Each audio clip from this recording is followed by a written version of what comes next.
Buenos días, hermanos. Por favor, acompáñenme en sus Biblias a Esdras. Libro de Esdras, capítulo 1.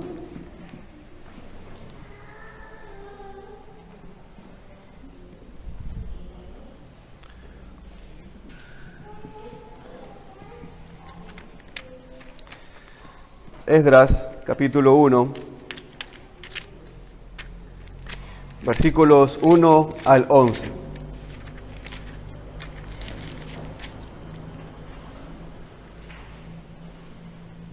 Esdras capítulo 1, versículos 1 al 11. Dice así la palabra de Dios.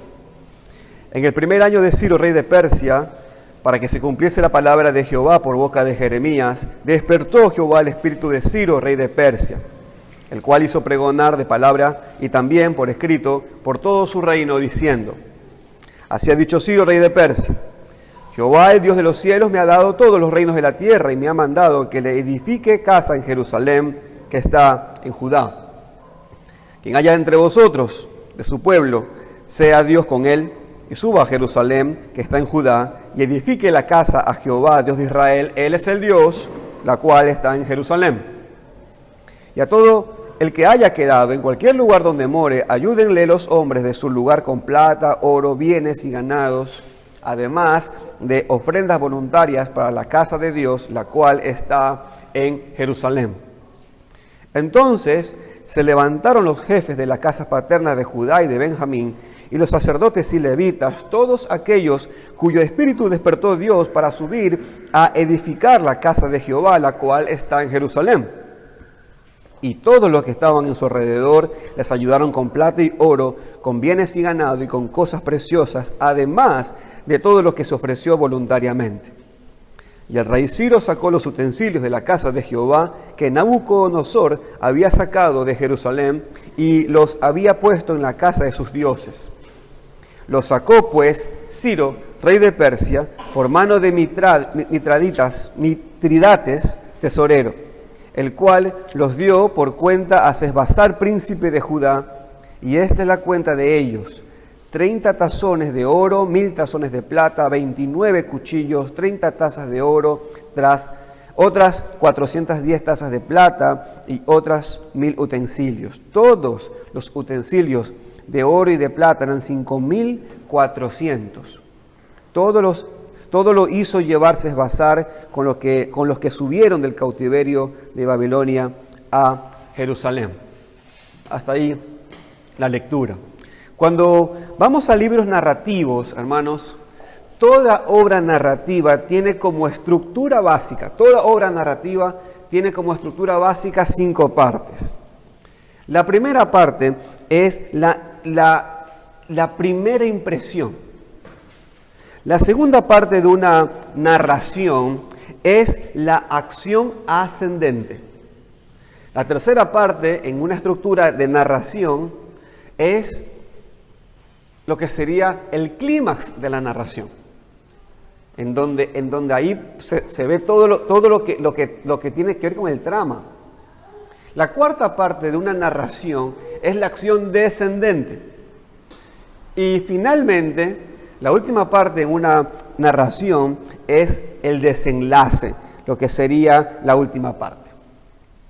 Entonces, en la primera parte de la estructura de la narración, como dijimos, ¿cómo se llama? Se llama la primera impresión. Esa es la primera parte de una narración.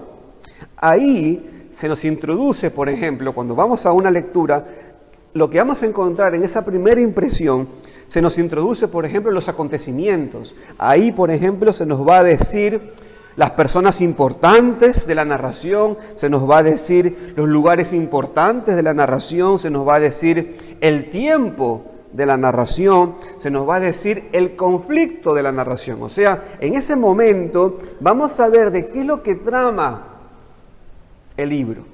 ¿Ok? Eso lo encontramos en la primera parte de una narración.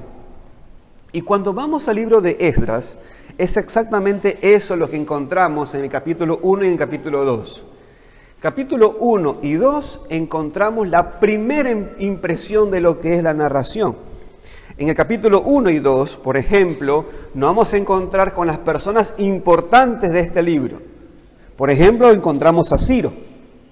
Por ejemplo, encontramos a los judíos, esa lista de judíos que van a volver. Y por supuesto, preeminentemente y el más importante, encontramos al actor principal en esta narración, Dios. También en esta primera impresión vamos a encontrar los lugares de la narración. Vamos a encontrar que nos habla de Persia, vamos a encontrar que nos habla de Jerusalén. También vamos a encontrar el tiempo. ¿Y qué nos dice Esdras 1:1? Nos dice que fue en el primer año del rey Ciro. También vamos a encontrar el conflicto de la narración. Vamos a encontrar lo que tiene que ver con la narración. ¿Y qué es lo que tiene que ver aquí? Bueno, aquí leemos que es el hecho de que los judíos tenían que volver a la tierra prometida para volver a levantar casa a Dios y levantar la adoración a Dios. Entonces, fíjense, hoy y el próximo domingo, si Dios lo permite, vamos a abarcar esa primera impresión. De las 5 partes de una estructura de narración, vamos a encontrar la primera parte, la primera impresión, entre hoy y el próximo domingo. ¿Ok? Y hoy solamente vamos a ver el capítulo 1, una parte de esa primera impresión. Es por eso que he titulado el mensaje, ustedes tienen ahí el bosquejo, he titulado esta predicación, El decreto de Ciro, parte 1, pero Dios detrás de ese decreto. No sé si entre comillas o en paréntesis o con negrillas o con subrayado, pero así es como tiene que estar. El decreto de Ciro, parte 1. Pero Dios detrás de ese decreto, que quede claro. Y lo he dividido en 2 partes de este sermón. En primer lugar, que Dios despierta a los gobernantes, y en segundo lugar, que Dios despierta al resto. Y despierta al que quiere y como Él quiere. Finalmente veremos algunas aplicaciones. Así que vamos a orar para que el Señor nos guíe y sigamos en el estudio de este hermoso libro. Oremos. Gracias, Señor, por el tiempo que nos das. Te rogamos, Padre, que tú nos guíes y que nos ayudes a entender esta hermosa pieza de mosaico en toda esa hermosura de lo que es tu consejo, la Biblia. Guíanos, te lo pedimos. En el nombre de Cristo Jesús. Amén. Vamos a meternos, hermanos, en la primera impresión de esta narración. Y habíamos dicho que en la primera impresión de esta narración íbamos a encontrar el conflicto de la narración. O sea, ¿de qué trata la narración? Acompáñenme, por favor, al versículo 2. Dice claramente en el versículo 2, así ha dicho Ciro, rey de Persia, Jehová, el Dios de los cielos, me ha dado todos los reinos de la tierra y me ha mandado que le edifique casa en Jerusalén, que está en Judá. Ahí está el conflicto de la narración. Aquí se nos muestra la cúspide de qué es lo que va a ser narrado en el libro, la edificación de la casa de Dios en Jerusalén. Entonces, esto es la narración, esta parte. Ahora, aquí hay una pregunta interesante, una pregunta que siempre hacíamos cuando contábamos un cuento, ¿se acuerdan? Siempre que contábamos un cuento, alguien decía, ¿y cuál es la moraleja del cuento? ¿No es cierto? ¿Qué es lo que tenemos que aprender de esta narración? Y son 2 cosas diferentes. Pues Esdras, mis queridos hermanos, quien hablo del escritor, ya no el libro, Esdras como escritor nos quiere enseñar que edificar casa a Dios no se trata de traer albañiles, no se trata de traer gente, sino que edificar casa a Dios se trata de hombres y mujeres restaurados por la palabra de Dios. La narración de Esdras nos va a decir que el Señor trae hombres y mujeres con piedra y cemento y edifican la casa. Pero Esdras como escritor nos quiere dar como moraleja, en verdad como principio bíblico, nos quiere enseñar que para restaurar la casa del Señor es necesario que los hombres que restauran estén restaurados por la palabra de Dios. Y hermanos, y escúchenme bien, debemos recordar el tema del libro siempre. Siempre tenemos que recordar el tema del libro para no dejar de ver la finalidad de esta narración. Cuando terminemos la narración, van a ver que eso era el mensaje que Esdras como escritor quería dejar. Esa es la finalidad. La finalidad es esta. la fidelidad de Dios al restaurar a su pueblo por medio de su palabra. Eso es lo que Esdras nos va a decir como escritor. Ahora bien, pero ojo, y aquí por favor quiero su atención, esto no termina ahí, ¿ok? La finalidad no es lo último en sí mismo, no es lo último. Quiero decir, debido a que Esdras no es el último libro de la Biblia y tampoco es el último libro del Antiguo Pacto, debemos entender que esa finalidad no es el fin en sí mismo, sino un medio para un fin mayor. ¿Qué es lo que quiero decir? Esto es lo que quiero decir.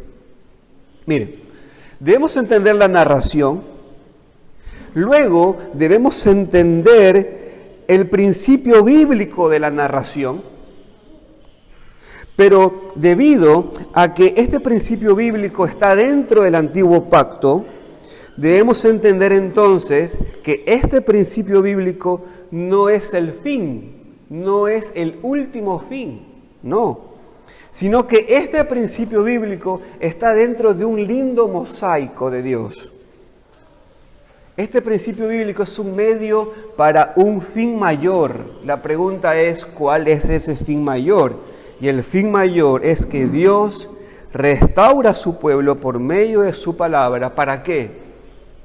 Para preparar a un pueblo dispuesto para recibir al descendiente de Adán, de Abraham, de David. ¿Se dan cuenta? Ese es el fin mayor. Hermanos, Esdras no es el último libro de la Biblia.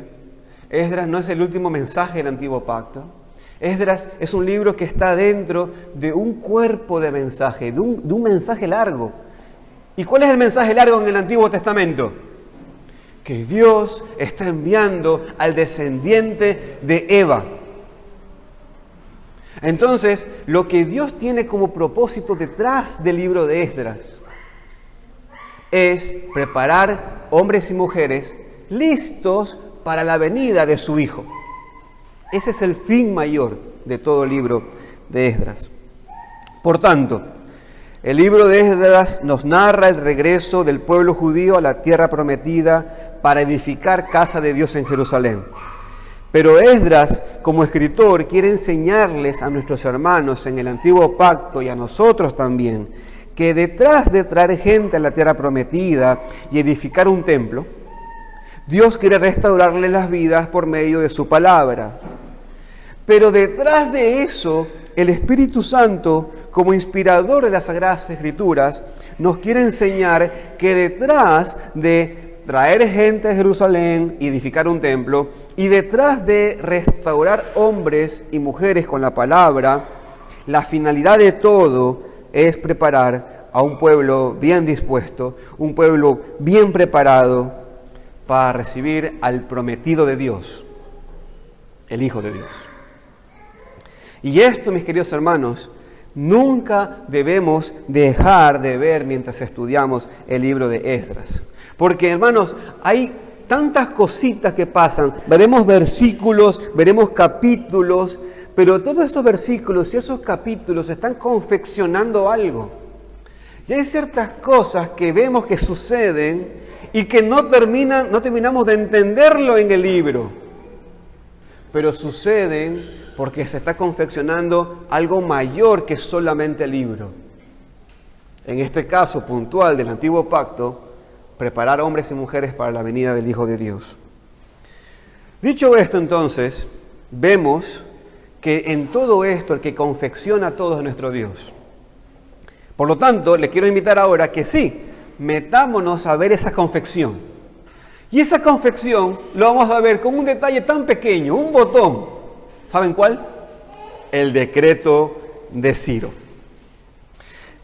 Y aquí vemos, hermanos, cómo el Señor, confeccionando todo, usa el decreto de un simple mortal.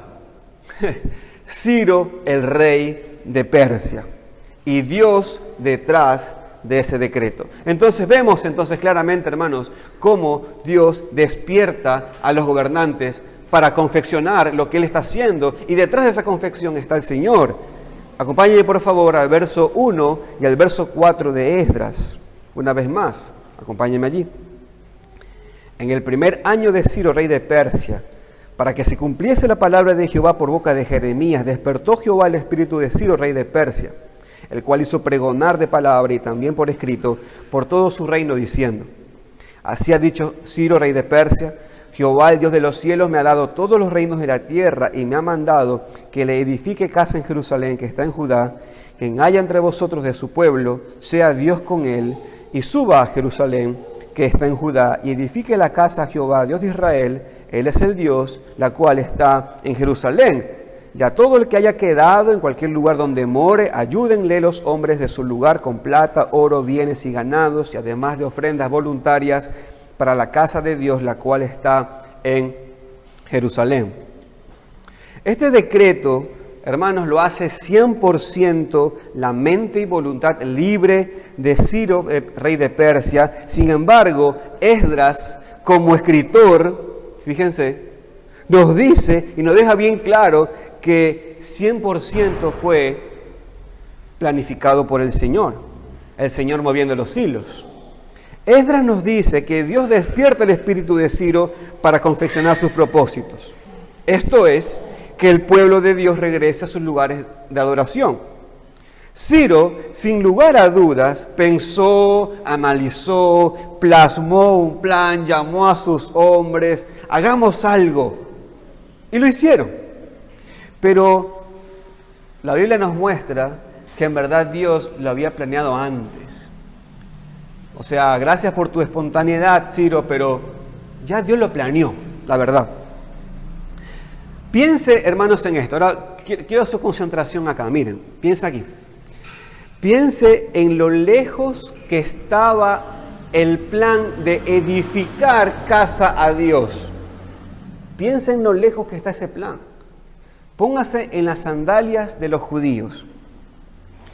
Han sido conquistados por los babilónicos y han sido sacados lejísimos. Ahora están esparcidos aparte en la Babilonia. ¿Y sabe qué pasó? Ahora viene otro imperio de mucho más lejos y ahora conquista ese imperio babilónico. O sea, es como que tú te reúnes aquí, pero de repente, por cosas de la vida, te mudas a Milagro y tienes que venir para acá. Pero ahora, por cosas de la vida, te mudas a Tulcán y tienes que venir para acá. Entonces, ahora fíjate, o sea, cuán lejos era que esto suceda.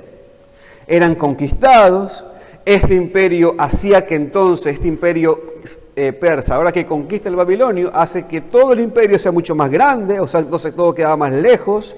Ahora iba a abarcar más personas, o sea, habían más millones de personas, habían más religiones. La pregunta es, en medio de todo eso, ¿quién se acordaría del pueblo judío? ¿Quién se acordaría del pueblo judío? Si ya era insignificante en medio del imperio babilónico, era más insignificante con todo el imperio persa. Si antes estaban a cierta distancia de Jerusalén, ahora estaban más lejos. Si antes estaban, al menos entre ellos, a lo mejor, estaban reunidos con cierta distancia, ahora iban a estar entre ellos más distantes unos de otros. ¿Quién podría acordarse del pueblo judío? Pues nuestro Dios. El Señor, de una manera impresionante pero detallista, confecciona perfectamente las cosas. Cuando al parecer los caminos y la providencia de Dios parecen alejarlos del propósito o meta de volver a Jerusalén, para Dios más bien son atajos. Para Dios más bien es el camino más corto para llevarnos a esa meta. Y cuando vemos esto, hermanos, sin duda alguna los caminos de Dios no son nuestros caminos. Y sus pensamientos no son nuestros pensamientos. Para que el pueblo de Dios pudiese volver a la tierra prometida, el Señor traía un nuevo emperador al mundo. No, pues, si el emperador anterior sabía el problema, ahora viene uno nuevo. Y este fue Ciro. Ciro, con su esfuerzo, aún con su libre disponibilidad y voluntad, un caballero el tipo, y lo vamos a ver. Pero él hizo lo que ya estaba planeado, en verdad. Dios ya había planeado el regreso. Miren, por favor, acompáñenme rápidamente a Jeremías, capítulo 25. Vamos a ver varios versículos. Vamos a estar paseando por aquí y por allá. Así que acompáñenme allí, Jeremías, capítulo 25, versículos 11 al 12. Jeremías 25, 11 al 12.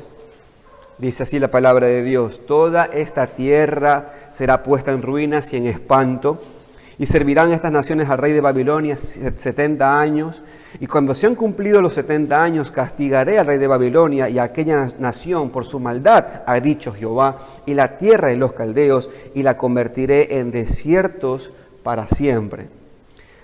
Fíjense, hermanos, cómo aquí Jeremías nos dice cómo Dios le venía diciendo al pueblo lo que iba a pasar, y esto estamos hablando de años, muchos años antes. Pero también les dice lo que iba a pasar después de esto que iba a pasar. Fíjense lo que dice Jeremías 29:10, un par de capítulos más adelante. Jeremías 29:10 dice: porque así dijo Jehová, cuando en Babilonia se cumplan los 70 años, yo os visitaré y despertaré sobre vosotros mi buena palabra para haceros volver a este lugar. ¿Ves? Ya Dios estaba diciendo antes que iban a estar 70 años y los iba a volver a traer. Entonces, vemos cómo Dios había planeado todo. Y por tanto, el decreto de Ciro era un decreto donde Dios estaba detrás de ese decreto para ir cumpliendo sus propósitos. Vemos aquí cómo Dios es quien guía todos los hilos, porque Dios es el que siempre ha planeado todas las cosas. Pero hay más. Aquí viene lo interesante. Cuando leemos en Jeremías, no leemos quién lo va a hacer. Solo leemos que van a pasar 70 años y van a volver. Pero es interesante que Dios planeó que sea este rey el que haga las cosas. Vuelvo por favor a Esdras, capítulo 1, versículo 1. Vuelvo allí. Esdras, capítulo 1, versículo 1. Dice: en el primer año de Ciro, rey de Persia, para que se cumpliese la palabra de Jehová por boca de Jeremías, despertó Jehová el espíritu de Ciro, rey de Persia. Entonces, hermanos, cuando leemos aquí esto, vemos que Dios despierta a Ciro, lo usa para cumplir su palabra, y Dios había dicho algo que iba a pasar por medio de Jeremías, y para cumplir eso Dios elige a Ciro. Pero aún Ciro no era un rey a la suerte. De hecho, aún Ciro fue elegido por Dios antes que Ciro existiera. De hecho, Dios habla de Ciro antes que Jeremías hablase. O sea, antes que Jeremías diga, van a volver después de 70 años para acá, antes de eso, ya Dios estaba diciendo que iba a haber un Ciro que iba a ser usado. Isaías 44, acompáñenme allí por favor.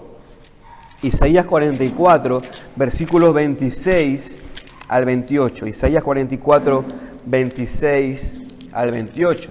Fíjate, dice: yo, dice el Señor, el que despierta la palabra de su siervo y cumple el consejo de sus mensajeros, que dice a Jerusalén, serás habitada, y a las ciudades de Judá reconstruidas serán, y sus ruinas edificaré.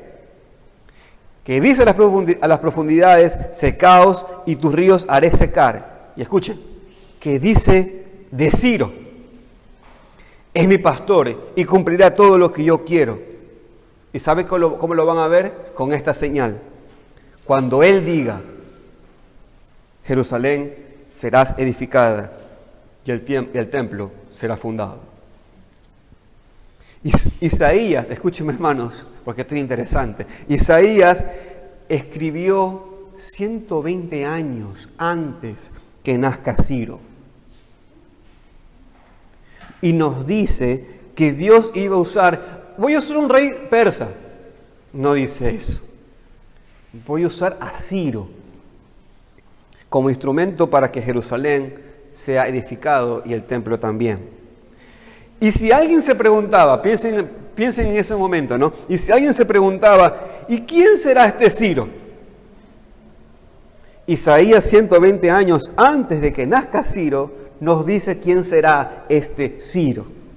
Acompañe por favor a Isaías, una vez más, 45, capítulo 45, versículo 1 al 7.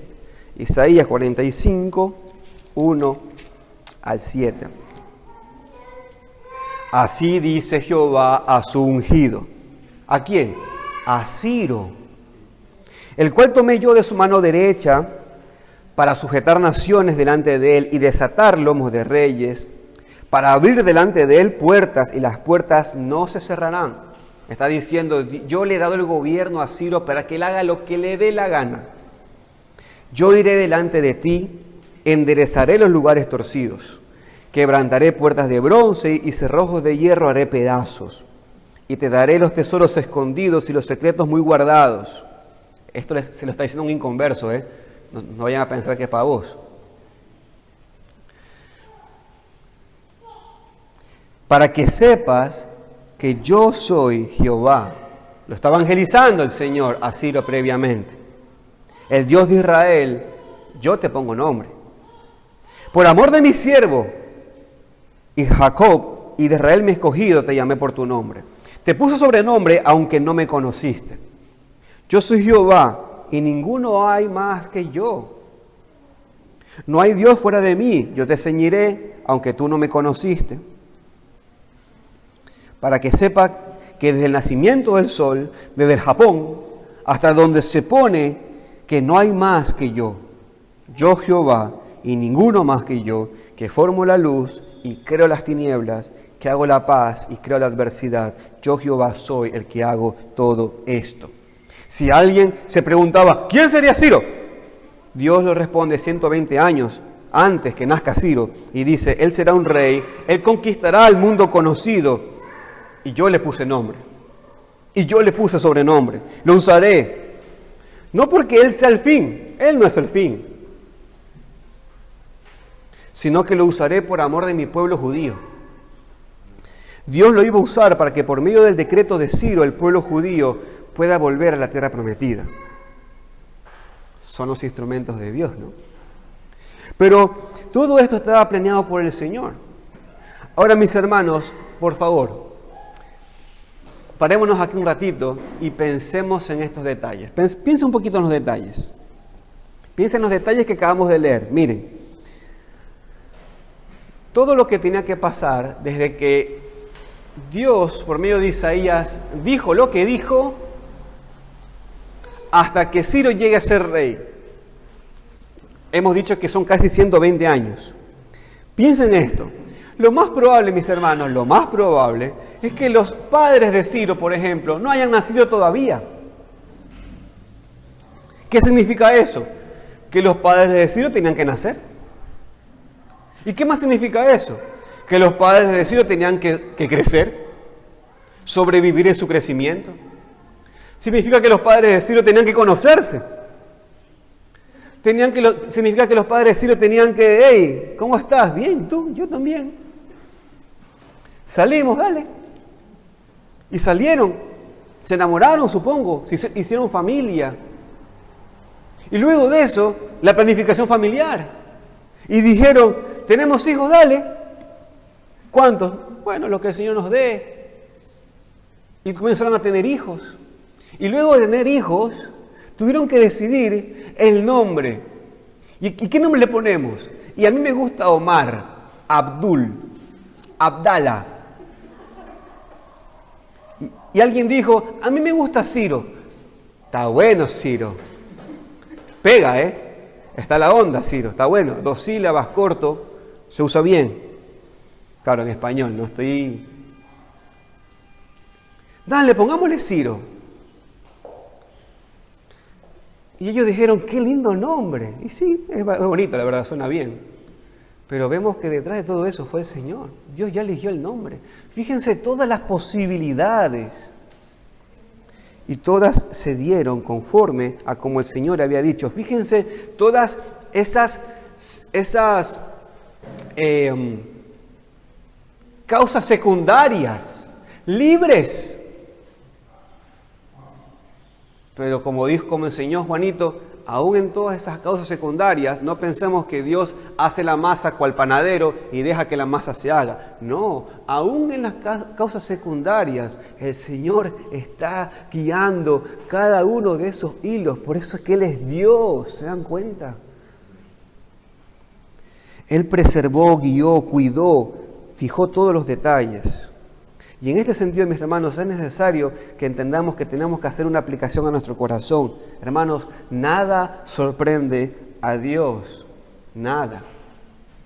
Él ha planeado todo desde la eternidad y eso, hermanos, a nosotros nos ayuda en algo, a vivir confiadamente. Todo lo que sucede es porque su buen plan soberano lo ha decidido y eso es bueno para los que somos hijos de Dios. Nos estuvo enseñando Juanito esta semana también. Todo lo que el Señor ha hecho en su providencia, todo eso, ¿verdad? Cada uno de los detalles le hacen bien al pueblo de Dios. Vemos la soberanía de Dios, lo que Dios ha decretado antes de que suceda, ahora lo vemos suceder. Vemos su soberanía eterna, pero también ahora vemos su providencia eterna. Pero hay más todavía. Vamos al decreto de Ciro, pero vemos que Dios está detrás de ese decreto. Vemos a Dios despertando a los gobernantes, en este caso puntual a Ciro. Pero aquí vemos algo interesante. Dios despierta a Ciro, Dios usa a Ciro para hacer lo que Dios previamente había dicho que sucedería. Y Ciro lo llega a ver.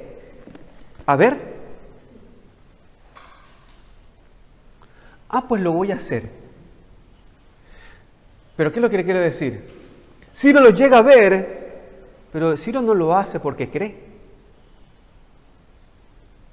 Ciro lo hace siendo incrédulo. Acompañe por favor entonces a Esdras capítulo 1. Vamos una vez más. Esdras capítulo 1, del 1 al 3.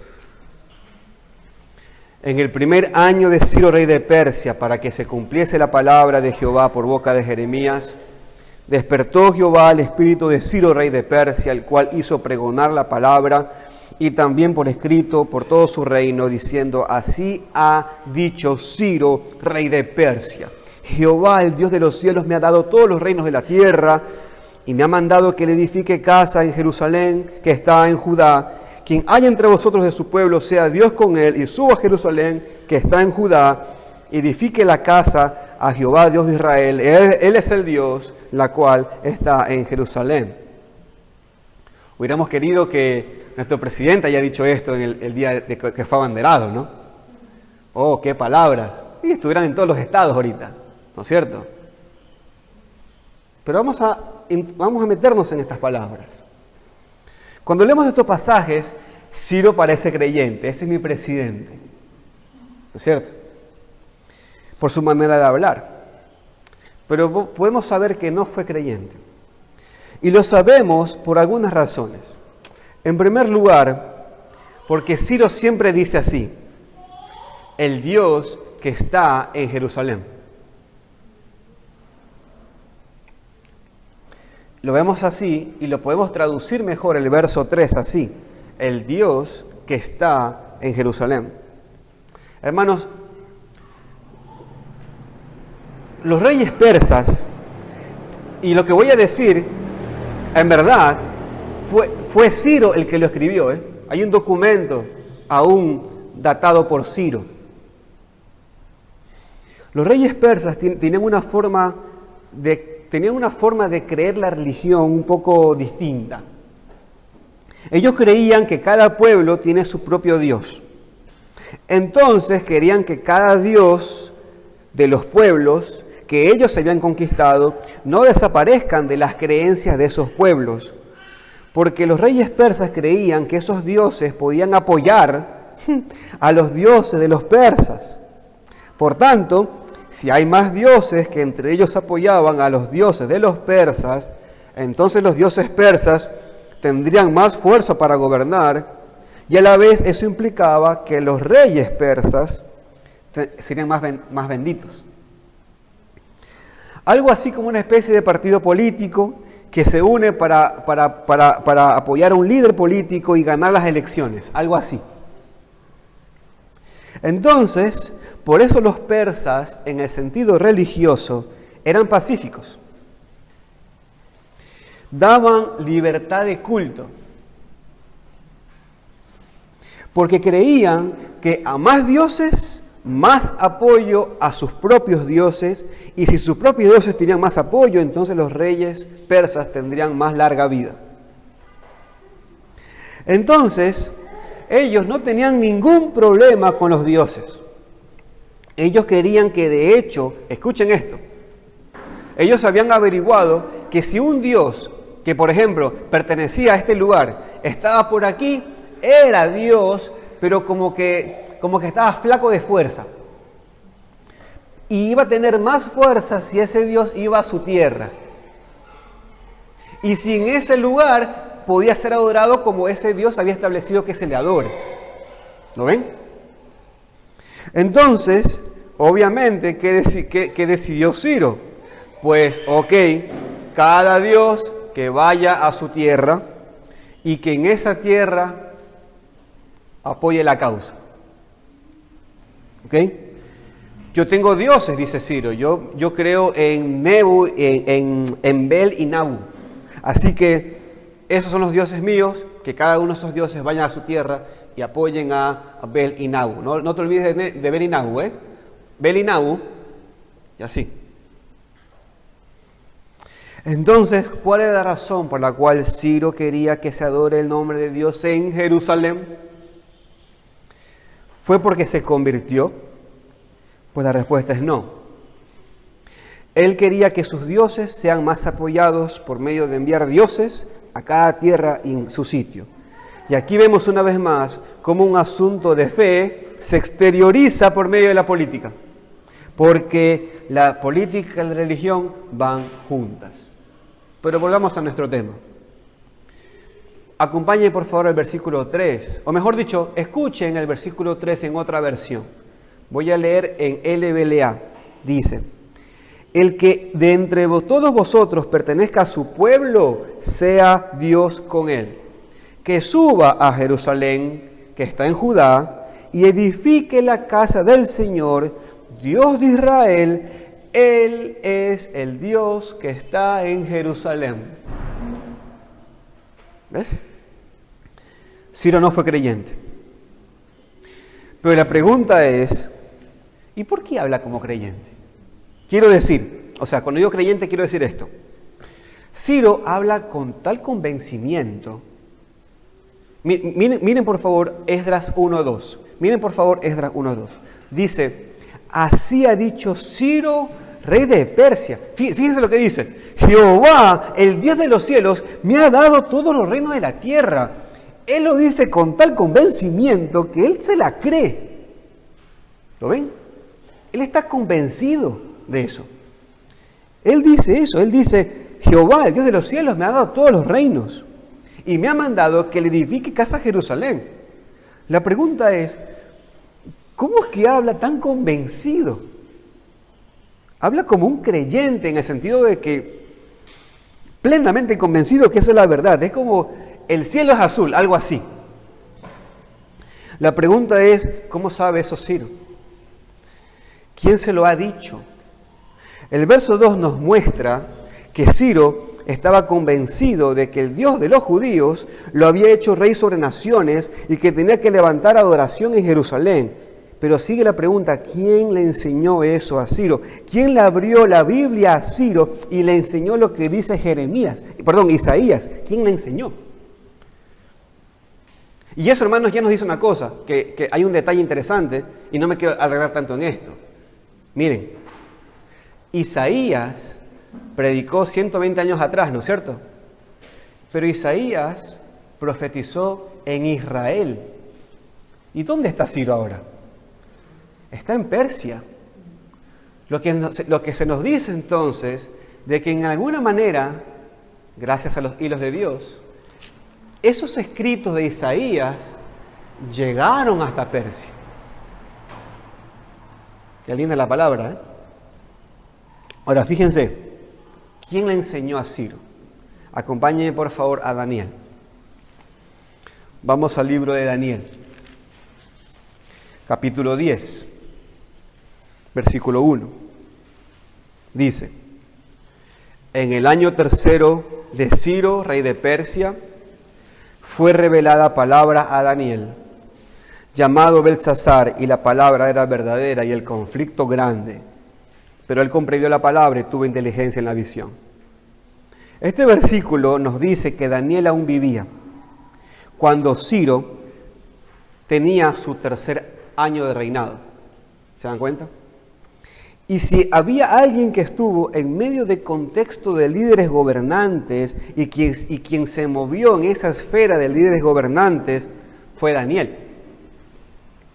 Así que lo más probable es que haya sido Daniel quien le enseñó a Ciro lo que Isaías decía de él 120 años atrás. Hermanos, ¿usted recuerda a Daniel? ¿Un poquito? ¿Ha leído Daniel? Se recuerda que Daniel era un jovencito, ¿eh?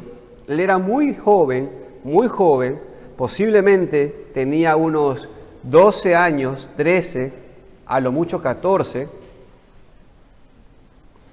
y él vivía 73 años antes de lo que acabamos de leer, de Daniel 10:1, 73 años antes él vivía en Jerusalén.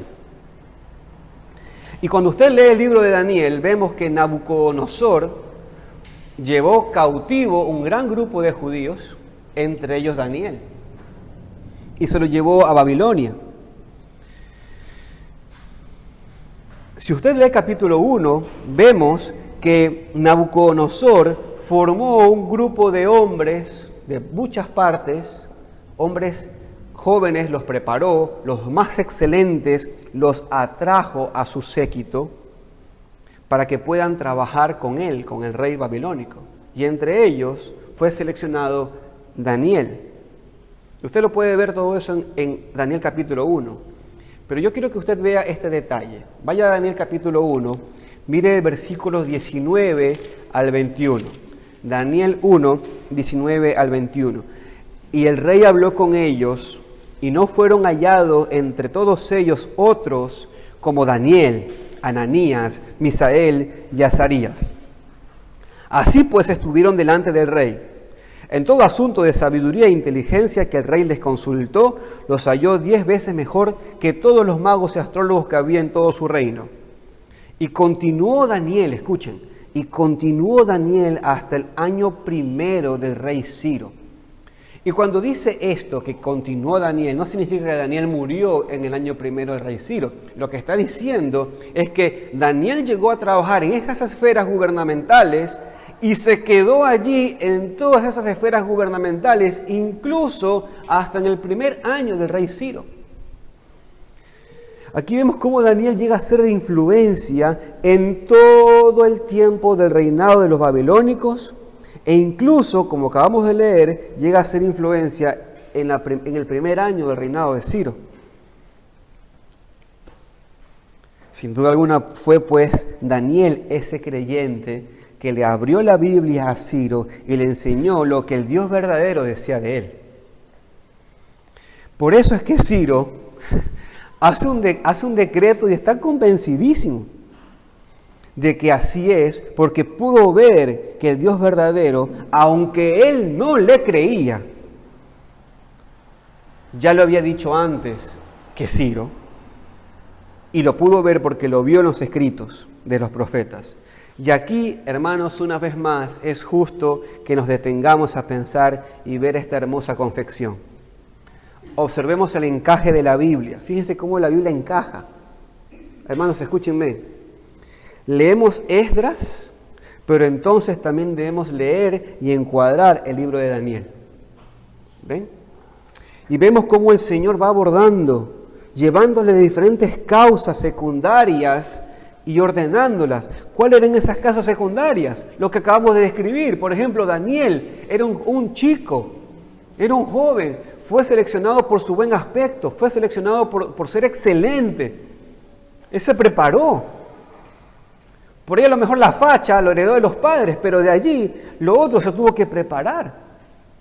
Aparte tuvo convicciones, dijo, no me den de comer de esa comida porque me voy a contaminar y mi Dios, el Dios, el único verdadero, me ha dado reglas respecto a eso y él se cuidó. Fíjense cómo el Señor ordenó todas esas causas secundarias que son libres y voluntarias y las usó por medio de cada una de esas para encaminarse a lo que Él ha hecho como primera causa, su decreto. Vemos aquí la historia bíblica confeccionada, pero hay algo más todavía aquí. Aquí hay mucha carne en estos huesos. Leamos por favor, acompáñame una vez más a Esdras. Vamos a Esdras, capítulo 1, versículos 7 al 11. Esdras, capítulo 1, versículos 7 al 11. Dice: y el rey Ciro sacó los utensilios de la casa de Jehová. Esto es gracioso, la verdad. Yo leo y me da tanta gracia. Versículos 7 al 11 dice: y el rey Ciro sacó los utensilios de la casa de Jehová que Nabucodonosor había sacado de Jerusalén y los había puesto en la casa de sus dioses. Los sacó pues Ciro, rey de Persia, por mano de Mitridates, tesorero, el cual los dio por cuenta a Sesbazar, príncipe de Judá, y esta es la cuenta de ellos: 30 tazones de oro, 1000 tazones de plata, 29 cuchillos, 30 tazas de oro, otras 410 tazas de plata y otros 1000 utensilios. Todos los utensilios de oro y de plata eran 5400. Todos los hizo llevar Sesbazar, con los que subieron del cautiverio de Babilonia a Jerusalén. Observen esto, hermanos. Ciro hace un decreto, pero Dios está atrás de ese decreto.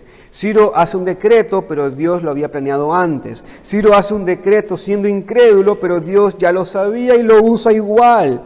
Y en ese decreto a Ciro le plació y le creyó conveniente que para edificar casa de Dios y que el Dios de Israel sea adorado correctamente, pues debían tener los utensilios correctos para esa adoración. Pero aún Dios está detrás de todos esos detalles y ya lo veremos. Ciro, un rey incrédulo, escuchen esto, piensen esto, Ciro, un rey incrédulo, ¿qué conocimiento tenía Ciro de lo importante de estos utensilios? ¿Qué conocimiento tenía Ciro de esto? Pero él decide que esos utensilios también vayan a Jerusalén. Piensen esto, mis queridos hermanos. A ver, no sé si estamos entendiendo esto. Cuando usted hace un seco, usted hace un asado y trae a familiares y usted va a repartir. Mi costumbre de mi familia es que nos repartíamos dentro de la cocina, no en la mesa que todos podían ver, en la cocina. En el momento de repartir, la ala iba para allá, el muslo iba por acá, y va seleccionado, ¿no es cierto? Y ciertas partes que yo quería que se queden en la olla, ¿sabes qué pasaba? Se quedaban en la olla, no iban para allá, ¿no es cierto? Por eso se dice, el que reparte se lleva la mejor parte, ¿no es cierto? Pero Ciro no hace eso. Y ojo, estamos hablando de oro y plata. Pregunta, ¿Ciro se los pudo haber quedado? Oye, oro y plata. Si nosotros una presa de pollo lo queremos para nosotros, imagínate oro y plata. Esto me impresiona. Miren el versículo 11. Miren el versículo 11. Nos dice que entre oro y plata eran 5.400 utensilios. 5.400. Cuando tú tienes sueño, tú llegas a 300 ovejitas y no cuentas más. 5.400. Ciro se los pudo haber quedado, pero decide que se vayan. De repente, voluntariamente, dice el versículo 7, que decide ir a buscar esas cosas y enviarlas. Ciro entiende que el Dios de Israel debe ser adorado con esas cosas. Y parte del decreto que hace Ciro implicaba darles un permiso para que ellos se lleven pues esos utensilios. Imagínense que los judíos van llevando los utensilios y eso. ¿Y dónde sacas eso? Si tú no tienes dónde que comer, tienes oro, plata, ¿de dónde estás llevando? Te estás llevando los tesoros del rey. No, acá está el decreto de Ciro. Ciro ha firmado, él nos ha dado permiso, estamos llevando, no estamos robando. Parte del decreto es eso. Llévense. Pero una vez más vemos que en verdad nuestro soberano Dios, quien gobierna a los gobernantes para cumplir su propósito en su palabra, es el que está llevando los hilos. La pregunta aquí que tenemos que hacernos es, ¿y por qué los utensilios son importantes aquí? Piensa en esto. Dios quiere que se adore como Él mandó, y para eso era necesario lo que Él estableció. Dios despertó el corazón de un rey pagano para que su adoración sea bien hecha y para que su pueblo sea también bendecido. Fíjense por favor Jeremías. Vamos a Jeremías rápidamente. Jeremías capítulo 27. Jeremías 27, 19 al 22. Jeremías 27, 19 al 22. Miren este hermoso pasaje. Porque así ha dicho Jehová de los ejércitos acerca de aquellas columnas del estanque, de las basas y del resto de los utensilios que quedan en esta ciudad, que no quitó Nabucodonosor, rey de Babilonia, cuando transportó de Jerusalén a Babilonia a Jeconías, hijo de Joacim, rey de Judá, y a todos los nobles de Judá y de Jerusalén. Así pues ha dicho Jehová de los ejércitos, Dios de Israel, acerca de los utensilios que quedaron en la casa de Jehová y en la casa del rey de Judá y en Jerusalén. ¿Qué ha dicho el Señor? Dice, a Babilonia serán transportados y allí estarán hasta el día en que los visite, dice Jehová, y después los traeré y los restauraré a este lugar. Es impresionante, hermanos, cómo nuestro buen Dios cumple cada detalle de su palabra. ¿Los judíos eran importantes? Por supuesto que sí, nuestros hermanos eran importantes, pero también eran importantes estas cosas para el Señor. ¿Pero por qué eran importantes? Porque el Señor lo estableció en su palabra. Él dijo, voy a demostrar mi poder y voy a poner esto como una señal para que vean, aún estas cosas van a volver. ¿Cómo van a devolver esas cosas? Si esas cosas son valiosas, ¿quién las va a devolver? Cuando te roban una billetera, tú estás agradecido de que por medio te devuelvan los documentos, ¿no? ¿Cómo me van a devolver con la plata, con las tarjetas? Pues todo esto va a volver. Es impresionante, hermanos, cómo nuestro buen Dios cumple cada uno de esos detalles. Para Ciro era una buena idea que los utensilios de la casa de Dios vuelvan a Jerusalén, pero detrás de esa buena idea estaba nuestro Dios usando la buena idea para cumplir lo que Dios había dicho que pasaría con los utensilios. Volverían también. Vemos entonces, hermanos, cómo nuestro buen Dios, con el fin de preparar un pueblo bien dispuesto para la venida de su Hijo, Dios restaura a hombres y mujeres por medio de su palabra, y para hacerlo lleva a su pueblo a edificar casa en Jerusalén. Y para hacer todo eso, Dios despierta a los espíritus, Dios despierta, por ejemplo, a los gobernantes, y en este caso particular, Dios despierta a Ciro, rey de Persia, usando un decreto. Pero hermanos, Dios no solo despierta a Ciro, Dios también despierta a otros que no parecen tan importantes, pero lo son. Dios despierta al resto, como Él quiere, donde Él quiere. Acompáñenme por favor el verso 5.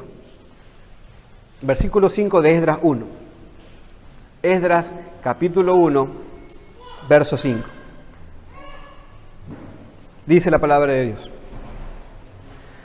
Entonces se levantaron los jefes de las casas paternas de Judá y Benjamín, y los sacerdotes y levitas, todos aquellos cuyo espíritu despertó Dios, para subir a edificar la casa de Jehová, la cual está en Jerusalén.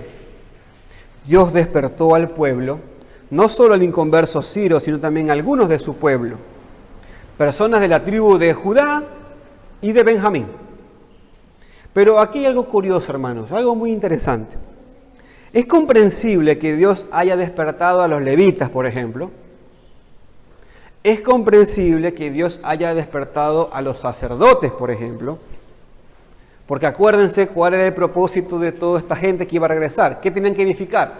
La casa de Dios. Entonces es comprensible que vengan levitas, es comprensible que vengan sacerdotes. Pero ¿para qué es importante que vengan los de Judá y los de Benjamín? ¿Para qué era importante eso? ¿Por qué Dios despertó a la tribu de Judá y por qué Dios despertó a la tribu de Benjamín? Observen que esto se pone muy interesante porque, miren, Ciro hace un decreto y el decreto es anunciado hasta lo último del rincón del imperio persa. Todo el imperio persa oye el decreto. Por lo tanto, todos los judíos que estaban desparramados por todo el imperio oye el decreto. Sin embargo, de todos los que escucharon la invitación de volver, los que volvieron fueron eficazmente lo que Dios llamó. Un llamado general, el de Ciro, pero un llamado eficaz. Hubieron muchos judíos que escucharon, pero hubo algunos nomás que fueron traídos, que fueron despertados. Y eficazmente dice que Dios levantó a los levitas, Dios levantó a los sacerdotes, pero también a los de Judá y los de Benjamín. Seguimos con la pregunta, ¿por qué Dios despertó a estos dos tribus? Pues porque el Señor estaba confeccionando su plan. Volvemos allí. Era necesario que la tribu de Judá vuelva, porque de él saldría el rugido del león.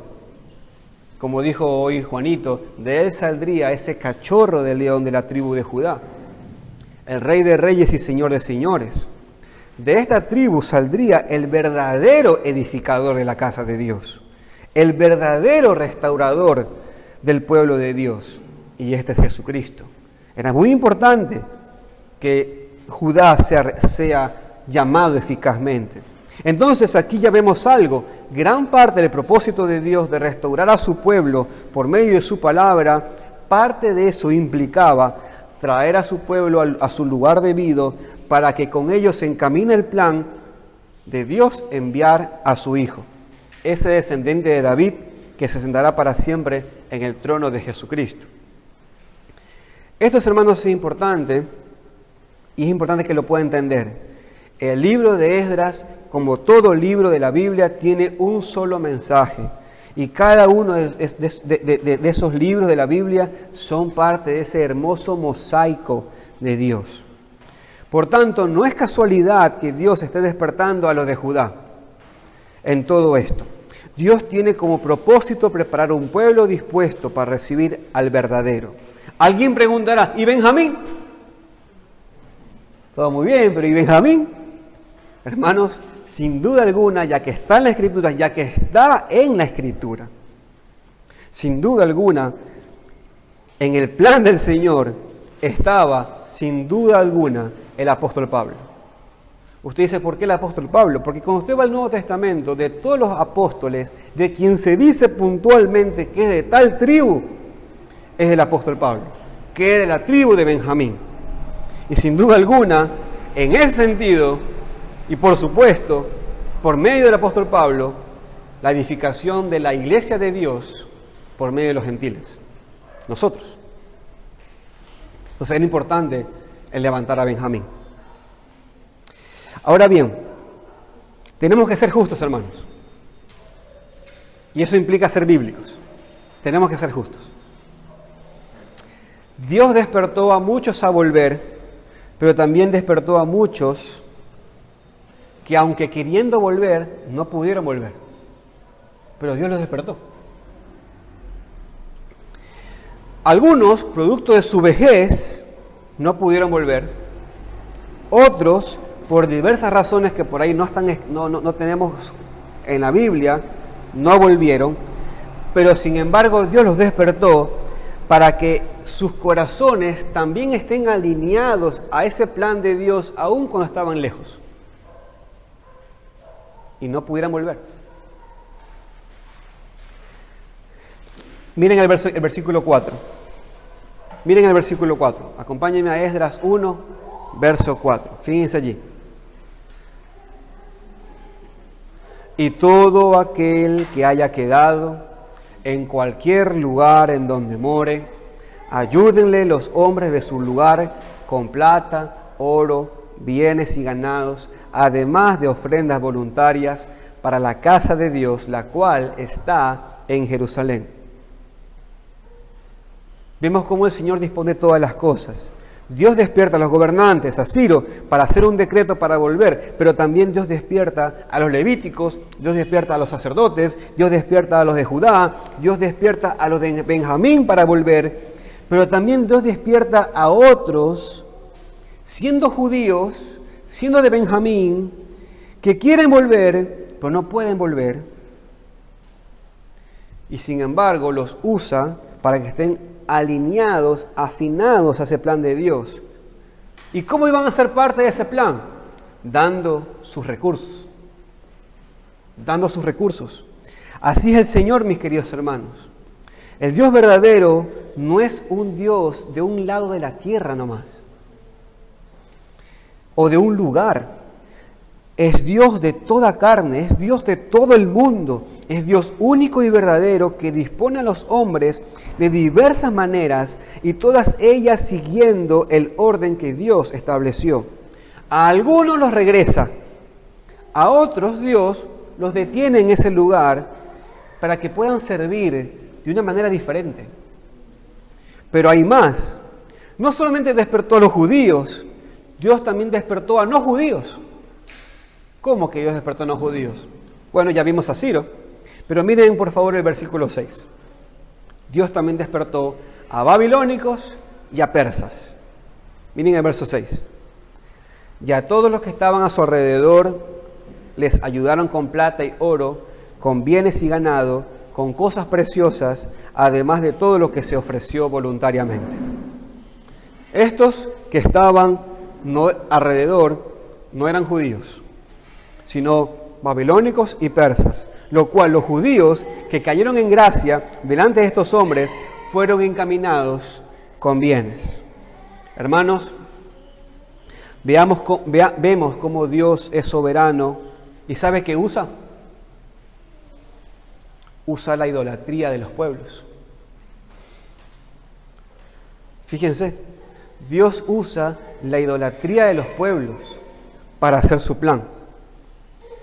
Es interesante esto, fíjense, los medos, o sea, los babilónicos y los persas, escucharon que su vecino judío se iba para Jerusalén a edificar casa de Israel.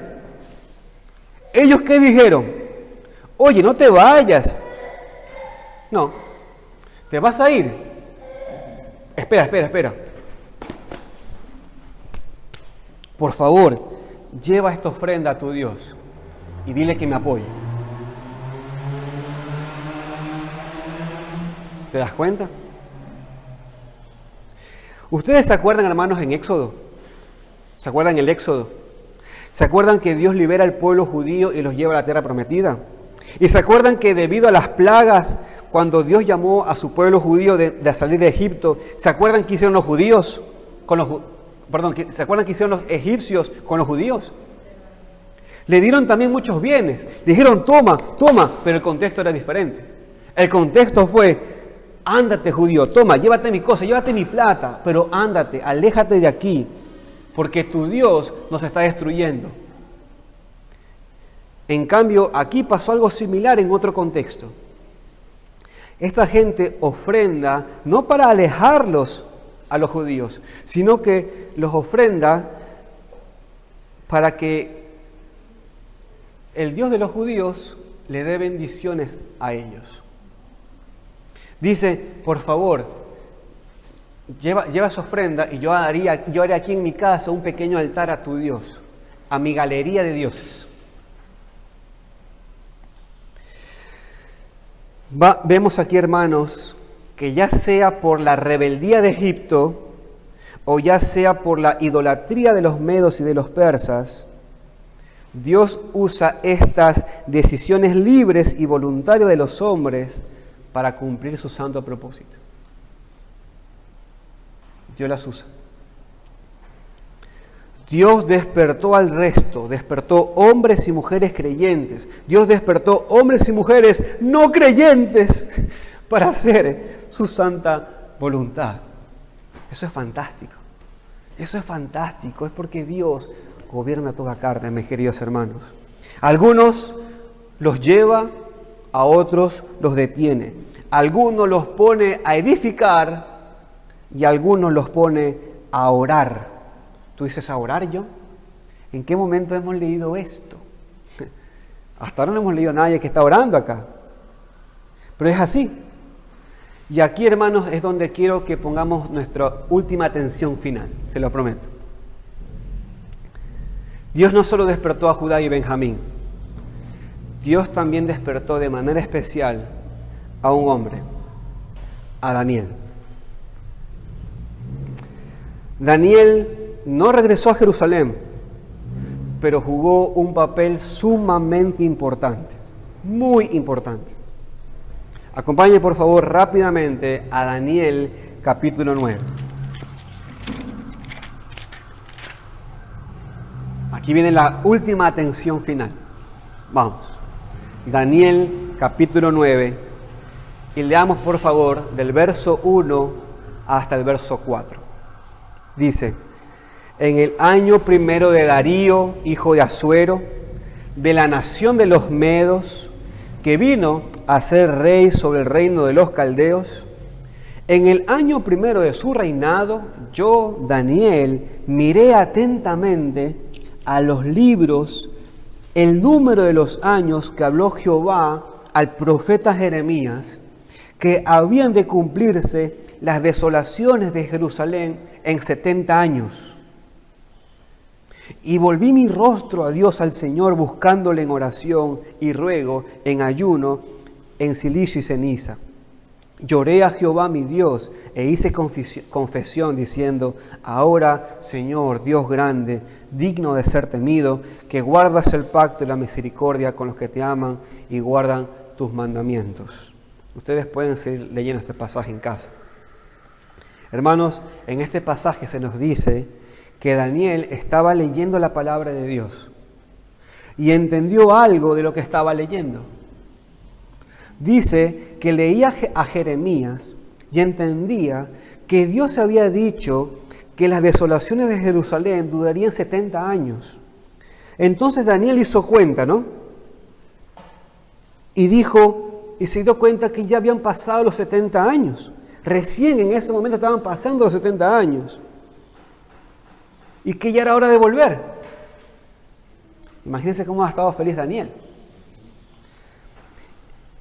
¿Qué pasaje leía Daniel? Acompáñenme a Jeremías 29. ¿Qué pasaje leía Daniel? Acompáñenme a Jeremías 29 y leamos el versículo 10.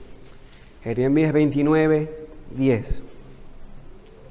Porque así dijo Jehová: cuando en Babilonia se cumplan los 70 años, yo os visitaré y despertaré sobre vosotros mi buena palabra para haceros volver a este lugar. Eso es lo que leyó Daniel, hermanos. Sin embargo, aquí es donde nos llama la atención el pasaje. Dice que Daniel, después que entendió que ya habían pasado los años que Dios había establecido como cautiverio, en vez de tomar sus maletas y empacar y tomar el primer camello que pasara por allí para irse a Jerusalén, en vez de hacer eso, ¿sabes qué hizo? Se puso a orar.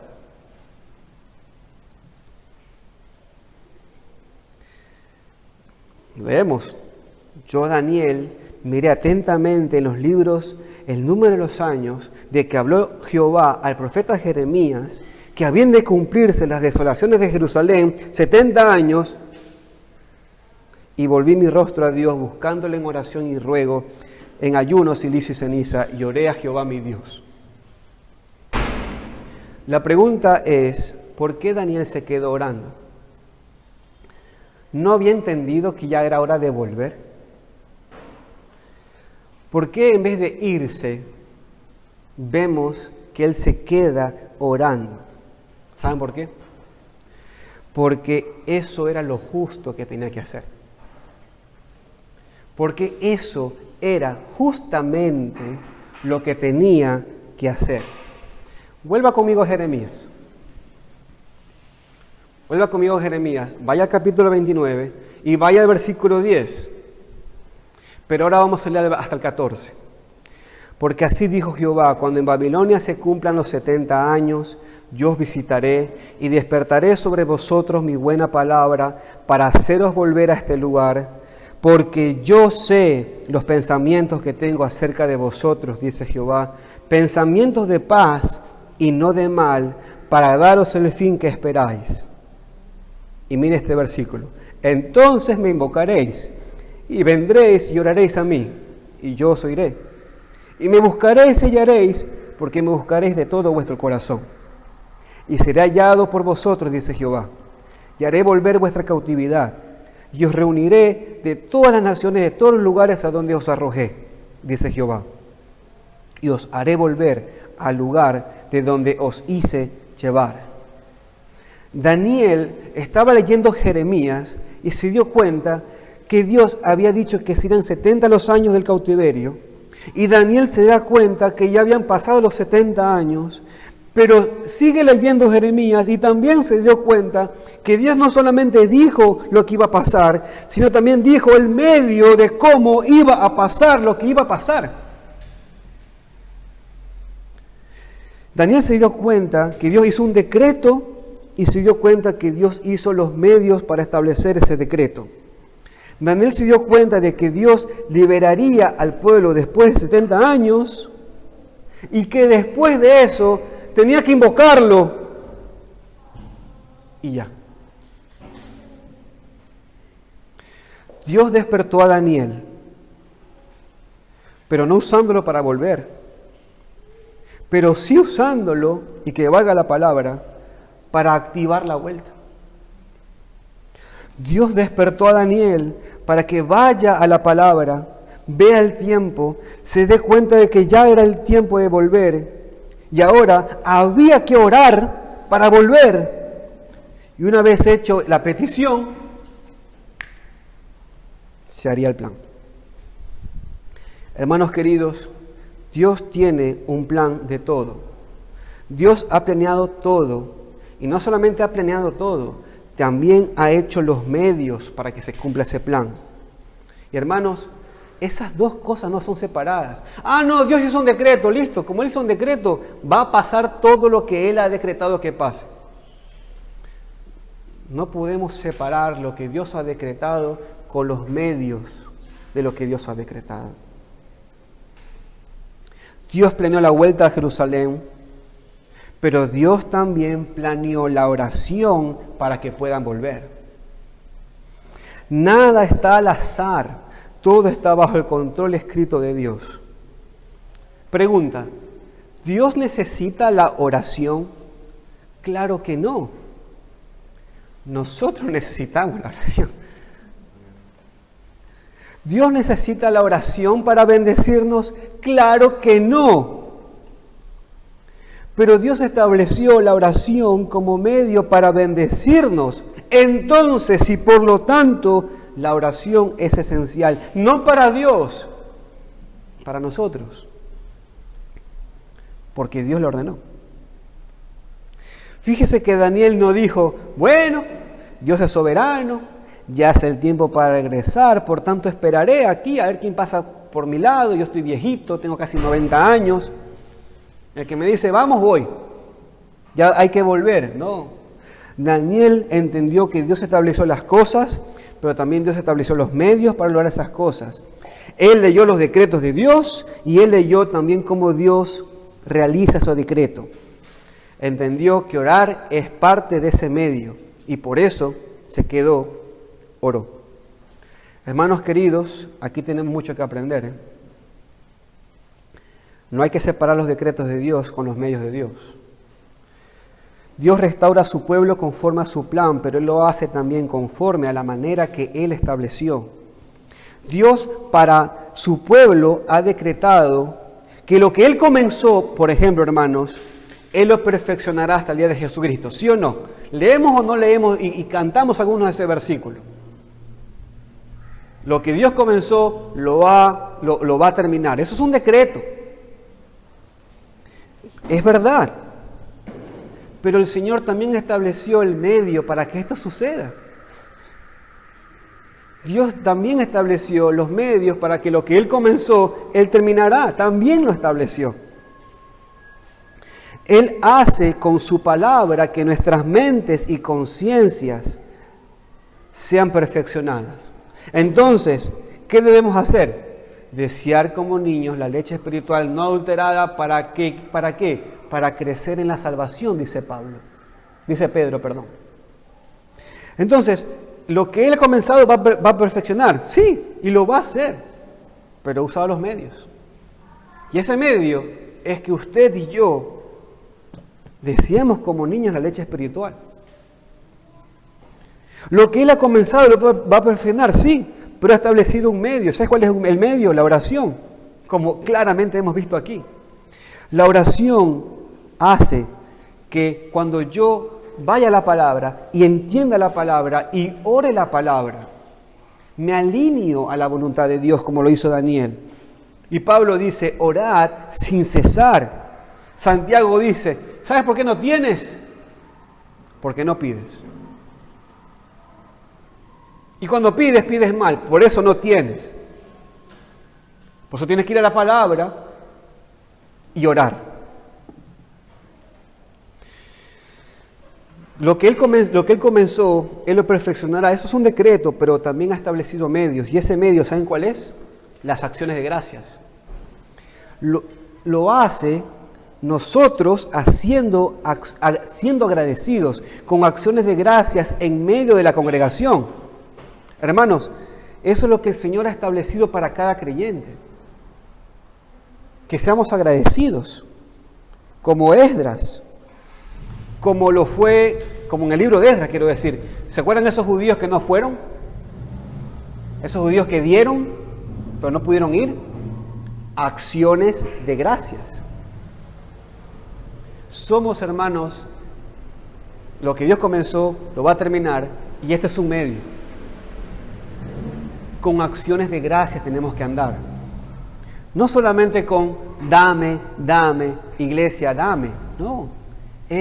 Dios te ha puesto para que tú des, para que te des.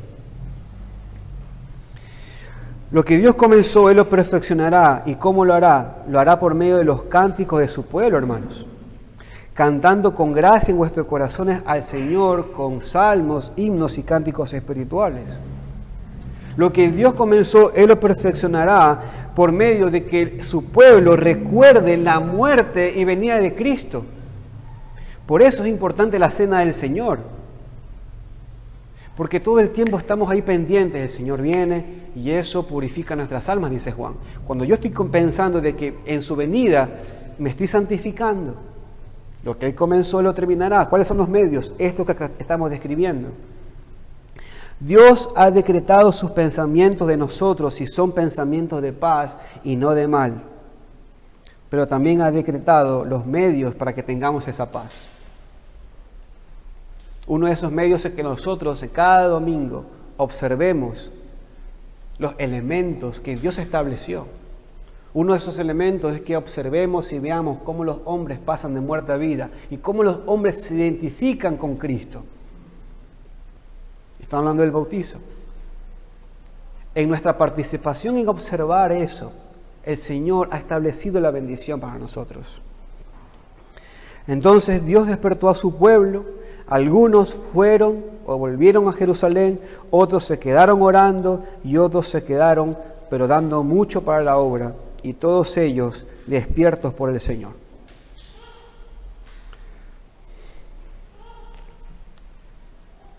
Aplicaciones finales. ¿Alguien se pregunta por qué fueron 70 años? Pudieron haber sido más. Pudieron haber sido menos. Y la respuesta aquí no es, porque el Señor lo ha dicho. Bueno, es obvio que el Señor lo ha dicho, pero ¿por qué 70 años? Cuando leemos Segunda de Crónicas, los últimos versículos, acompáñenme por favor rápidamente, Segunda de Crónicas 36, 20 al 21. Segunda de Crónicas 36, 20 al 21, leemos: Los que escaparon de la espada fueron llevados cautivos a Babilonia y fueron siervos de él y de sus hijos hasta que vino el reino de los persas, para que se cumpliese la palabra de Jehová por boca de Jeremías. Y fíjense lo que dice allí: hasta que la tierra hubo gozado de reposo, porque todo el tiempo de su asolamiento reposó, hasta que los 70 años fueron cumplidos.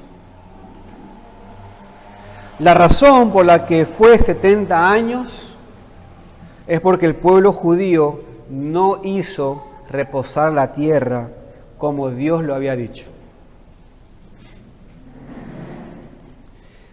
No lo vamos a leer ahora, pero si ustedes pueden leerlo en casa, en Levítico 25, del 1 al 7, el Señor enseña las leyes de cómo había que cultivar. Y dice: 6 años tenían que cultivar la tierra y el 7º año tenían que no trabajar la tierra. Eso era una ley agraria que Dios estableció para su tierra. Cuidado, no piense hacer eso en el jardín que usted tiene en su casa. Eso no es para eso. Podría hacerlo, pero no espere que pase lo mismo, ¿ok?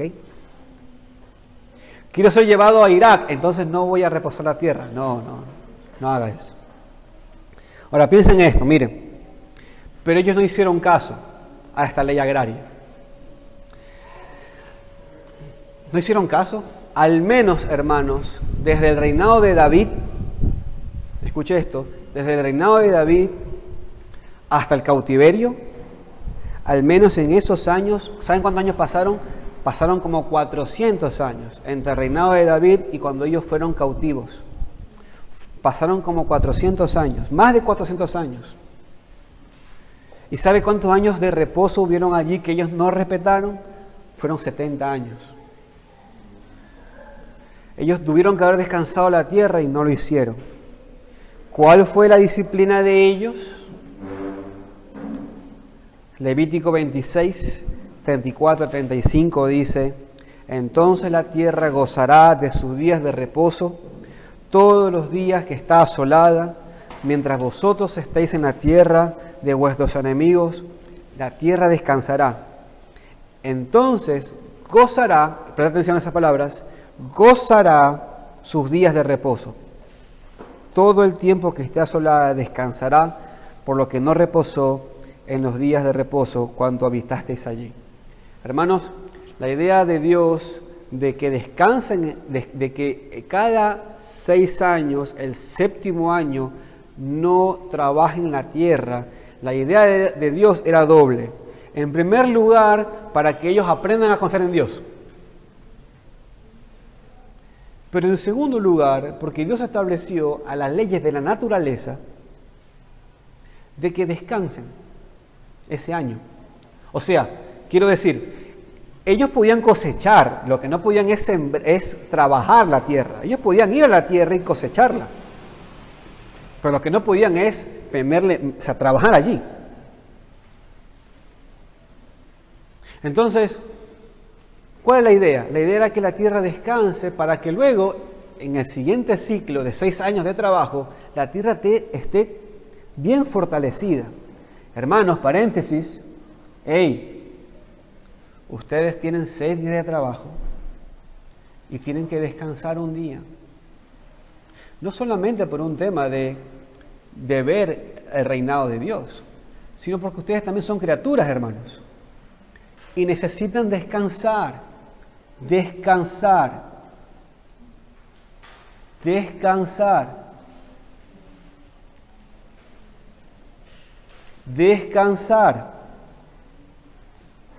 para tener fuerza para toda la semana.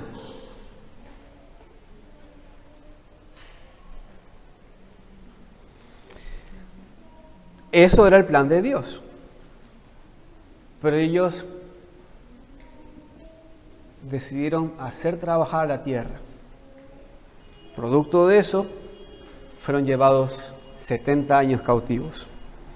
Hermanos queridos, Dios no puede ser burlado. Seguro dijeron, no podemos hacer descansar la tierra porque moriremos de hambre. Bueno, Dios nos disciplinó por no confiar.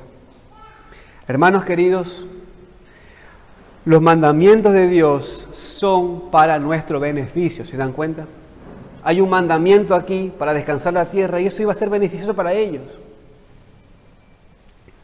Los mandamientos de Dios son para nuestro beneficio. Dios quería que la tierra repose para bendecir más al pueblo. Además de acrecentar nuestra confianza en Dios, viendo cómo Dios provee y que Dios, que es rico en misericordia, sabiendo qué es lo mejor para nuestras vidas, nos hace tener bendiciones, pero cuando no lo hacemos, Dios, que es misericordioso para nuestras vidas, nos hace tener esas bendiciones a fuerza. A punta de disciplina. A veces viene una enfermedad para que descanse esa fuerza. No digo que siempre sea así, digo que a veces es así. A veces viene un asunto económico bajo para que descanse esas fuerzas. No digo que siempre sea así, pero a veces eso también pasa. Vienen esas pequeñas plagas en nuestro bolsillo para que tú veas que es el Señor el que te está cuidando. Y cuando Él te dice, hey, descansa, es descansa, porque es para tu beneficio. Era bueno que la tierra descanse para el bien del pueblo. Dios pues lo sacó para que la tierra descanse, entonces ahora iban a volver a ser bendecidos con una tierra que ha reposado. Hermanos, Dios nos manda a que en su día de descanso, en su día de reposo, nosotros reposemos también. Dios nos manda en que su día de reposo, hermanos, nosotros reposemos también. Por eso hay que dormir la siesta.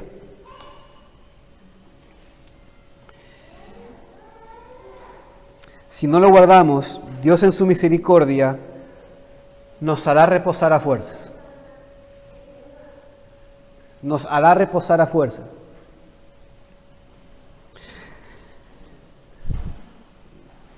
Hermanos, confiemos en el decreto eterno de Dios, en el plan de Dios. Confiemos en la soberanía de Dios. Confiemos, hermanos, cuando pone incrédulos. Confiemos cuando hace cosas que parecen que nos alejan del plan. Yo tenía este plan, pero ahora se me aleja más.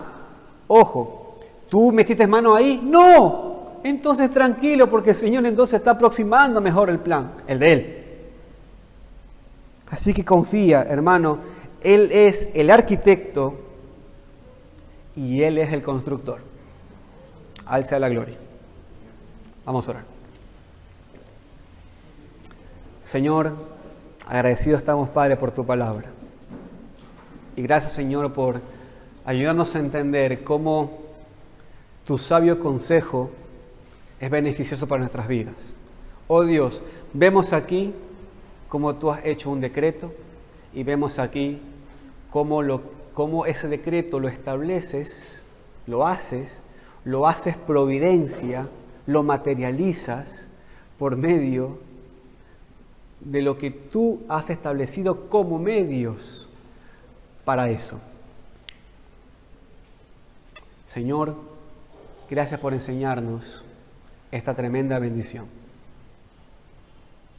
Gracias, Señor, porque es verdad, tú has decretado quiénes son los salvos, pero también has decretado la predicación de la palabra para eso.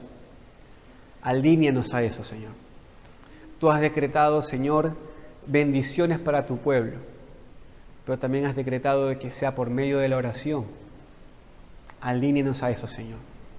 Ayúdanos a ver estas tremendas riquezas de los hilos conductores tuyos y de los medios con lo cual guías cada uno de esas acciones. Alabado sea tu nombre. En el nombre de Cristo Jesús. Amén.